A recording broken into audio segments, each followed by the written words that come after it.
Bonsoir, bien-aimés frères et sœurs. C'est avec plaisir que nous sommes capables, ensemble, à soya. Nous disons frères, sœurs, parce que nous sommes tous unis en Christ, mais aussi nous sommes comme des amis, parce que nous avons des sentiments en commun. Et sentiments, ça, yo vini de Jésus, de l'Évangile qui nous unit. Nous souhaitons que nous soyons capables de comprendre le son que nous avons fait avec nous chaque soir. Et aussi, nous avons invité nous pour nous prendre contact. Si il y a un point que nous n'avons pas fini de comprendre, que nous avons besoin des études supplémentaires, pas hésiter, relais dans la ligne téléphonique, dans contact l'église en time, de façon pour nous capables de joindre orientation nécessaire parce que nous sommes disposés à vous donner une attention personnalisée de façon pour nous comprendre, approfondir connaissance nous dans la parole de Dieu. Il y a un thème qui est important pour nous capables de comprendre, pour nous arriver à situer nous bien dans l'esprit évangélique. C'est ça la Bible enseignait sur l'Église. L'Église. En pile, le monde comprend que l'Église, c'est 4 murs. C'est building. Lorsqu'on du feu passé, il détruit building, on dit ah l'Église l'a boulé. Tremblement de terre passé, il écrasé, il édifice, on dit l'Église l'a crasé. Mais non, l'Église c'est pas l'édifice, l'église qui s'allie.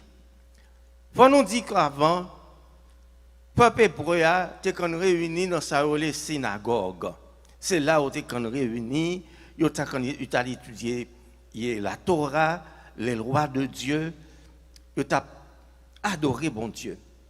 Mais puis devant, à partir de l'ère chrétienne, à partir de Jésus-Christ, tout le monde qui a accepté Jésus, qui unit en croyance ça, eh bien, il y a l'autre nom qui paraît à partir du mot grec ecclésia qui signifie assemblée, congrégation.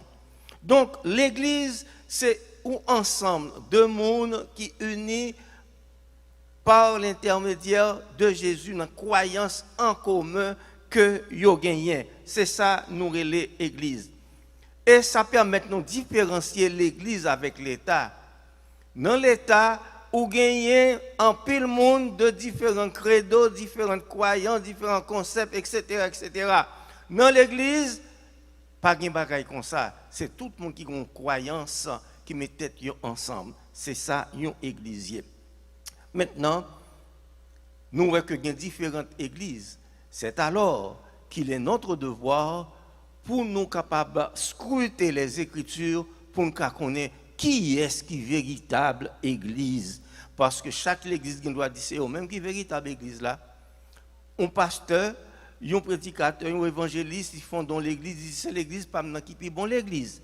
Mais est-ce que c'est ça vraiment qui n'a parole bon Dieu? Est-ce que l'on a harmonie avec volonté bon Dieu? Ça, c'est un bagage qui est important. C'est ainsi que l'Église a commencé à organiser. Dans le 1er siècle, l'Église la terre était pure. Jean que Jésus t'a quitté, Jean que apôtre qui t'a conduit première Église chrétienne. C'est comme ça, l'Église la terre était pure. Mais après, vient gagner infiltration. Satan fait travail, il altérer l'ordre des choses, et puis devant toujours, gagner Rome qui vient rentrer dans le bagage avec Constantin, qui soi-disant vient converti, l'entrer avec un série de bagages païens que le gagné, li mettait dans l'église chrétienne, dans ça vient provoquer un pile problème. Mais, faut nous demander tête non. Quelle est la pierre angulaire de l'église? Dans Éphésiens, chapitre 2, verset 20, nous, ouais, quelle est la pierre angulaire de l'Église? Et n'a plus lu. Éphésiens, chapitre 2, verset 20, il dit, vous avez été édifiés sur le fondement des apôtres et des prophètes. Qui est le fondement des apôtres et des prophètes?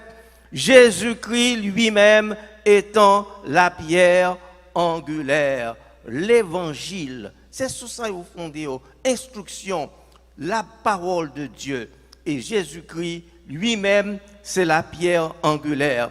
Donc, s'il y a des théories, des doctrines qui fait nous comprendre, c'est un monde, c'est une personnalité humaine ou inventée quelconque qui pierre, qui fondement l'église, ça faux. Parce que le contraire à ça, nous sortons l'icônia là. Jésus-Christ lui-même, c'est lui le fondateur de son église, il est la pierre angulaire. Quels sont quelques-uns des dons que le Seigneur baille pour le fonctionnement de l'église? On nous éclairer ça. Bon Dieu baille différents talents. Parce que l'église a un pile besoin. Et tout le monde n'a pas qu'à remplir toutes les fonctions. Il y a des gens qui baillent don pour chanter. Il y a des gens qui baillent don pour faire nettoyage. Là au passé, nettoyage du côté où il y a une différence énorme avec une série de l'autre monde. Il y a des gens qui baillent don de la prédication. Il y a des gens qui baillent don de la prière. Il y a des gens qui baillent don de la guérison. Et cela, bon Dieu baille tout don ça yo pour le fonctionnement de l'église. On lit Éphésiens chapitre 6 versets 11 et 12. De préférence Éphésiens chapitre 4 versets 11 et 12. Nous tout prions de texte sont appelés tout à l'heure là, c'est dans le même épître aux Éphésiens, mais on appelle dans versets 11 et 12 qui dit il a donné les uns comme apôtres. Apôtres qui ça signifie envoyés, les autres comme prophètes. C'est par l'intermédiaire de ces serviteurs qui les prophètes que bon Dieu a communiqué message li. Les autres comme évangélistes, les autres comme pasteurs et docteurs. Pourquoi? Pour le perfectionnement des saints en vue de l'œuvre du ministère et de l'édification du corps de Christ. On a parlé du corps de Christ, on a préféré nous à l'église pour l'édification, pour la fortification de l'église, il baille tout talent ça. C'est pour ça tout le monde ça qui dit différents talents, yo fait pour un travail d'une façon harmonieuse. D'une façon harmonieuse et sans esprit d'orgueil, de propre suffisance, de supériorité, non. Quel que soit le talent que bon Dieu baroua, il a même valeur dans les yeux. Ça, les hommes doivent dire son bagaille. Mais ça, bon Dieu dit, tout le monde gagne place dans son église. Et dans Matthieu 4, verset 23, nous voyons la mission de l'église. Matthieu 4, verset 23, la fait nous comprendre la mission de l'Église. Jésus parcourait toute la Galilée, enseignant dans les synagogues, prêchait la bonne nouvelle du royaume et guérissant toute maladie et toute infirmité parmi le peuple. Prêchant quoi?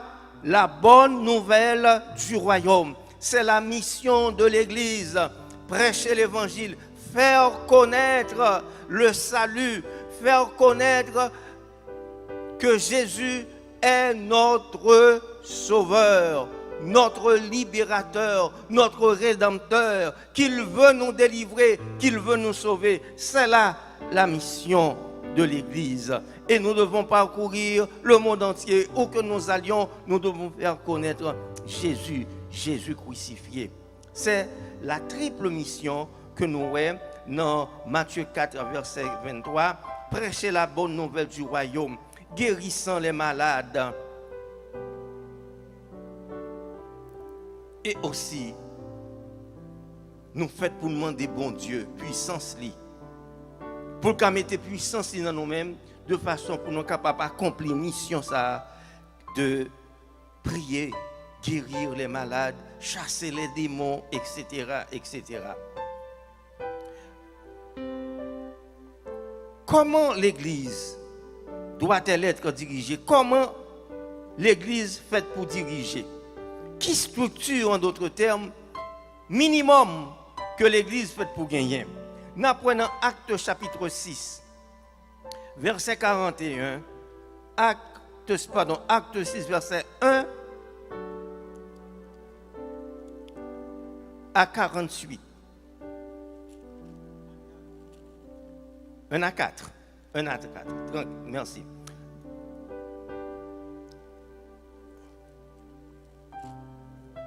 Verset 1 à 4. Qui ça le dit? En ce temps-là, le nombre des disciples augmentait.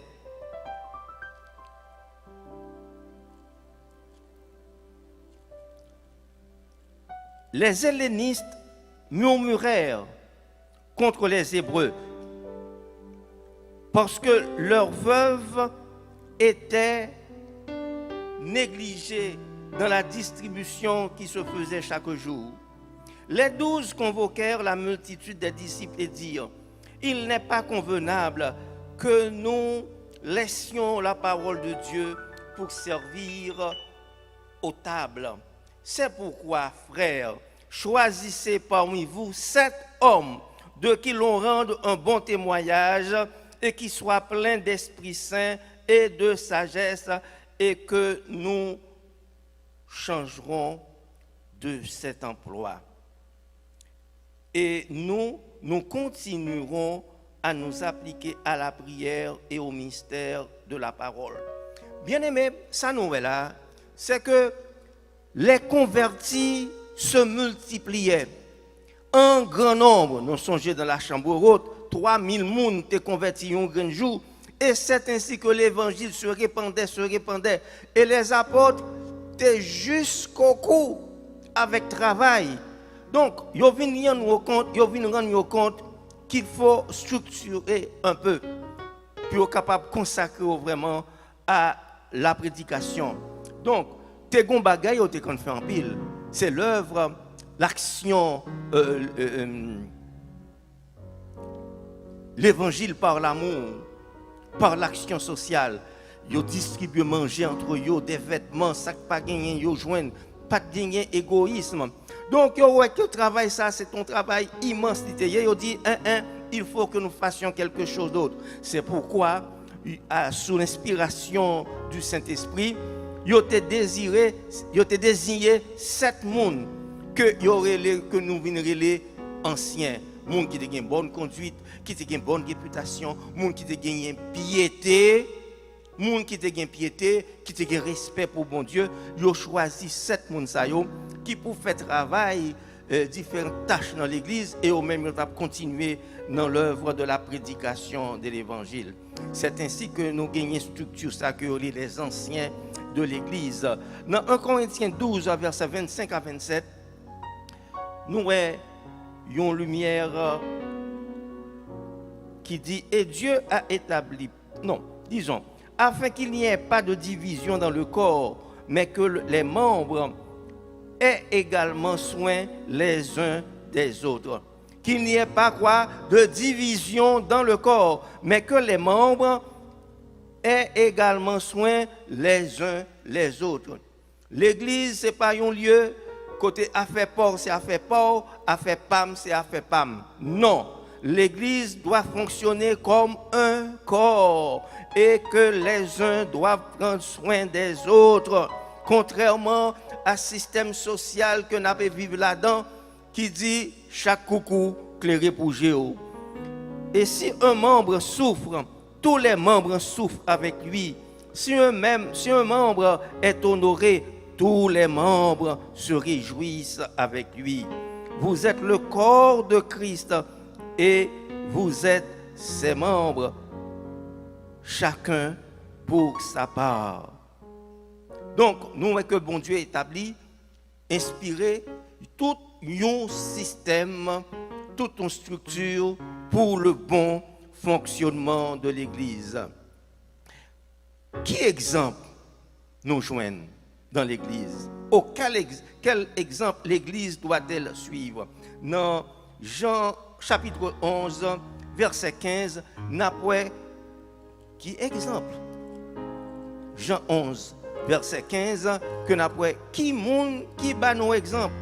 Et ces exemples-là, nous sommes supposés suivre, pas vrai?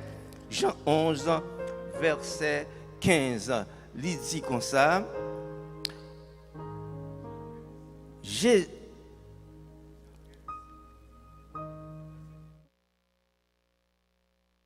Verset 15. Jean 13, verset 15, merci. Jean 13, verset 15. Voilà ce qu'il dit. En vérité, je vous le dis, le serviteur n'est pas plus grand que son Seigneur, ni l'apôtre plus grand que celui qui l'a envoyé. L'apôtre est un envoyé. Et qui monde qui voyait, sous qui mandat, qui monde qui bat le mandat pour la prêcher l'évangile, c'est Jésus. Et pour autant, nous devons suivre l'exemple de Jésus. Mais il faut voir aussi, mes bien-aimés, les caractéristiques de la véritable Église. Nous voyons ça dans Apocalypse chapitre 12, verset 7. Nous voyons caractéristiques de l'Église. Ce qui est très important, parce que comme nous t'ai dit au commencement, tout le monde doit dire que c'est l'Église, bon Dieu, mais il y a des caractéristiques que nous ne pouvons pas entrer en profondeur, mais nous sommes capables de caractéristiques de l'Église. Nous avons dans Apocalypse chapitre 12, verset 17. Verset 17. Il dit comme ça. Et le dragon fut irrité contre la femme. Nous connaissons dans le langage prophétique apocalyptique, dragon c'est Satan. Et la femme symbolisait l'Église.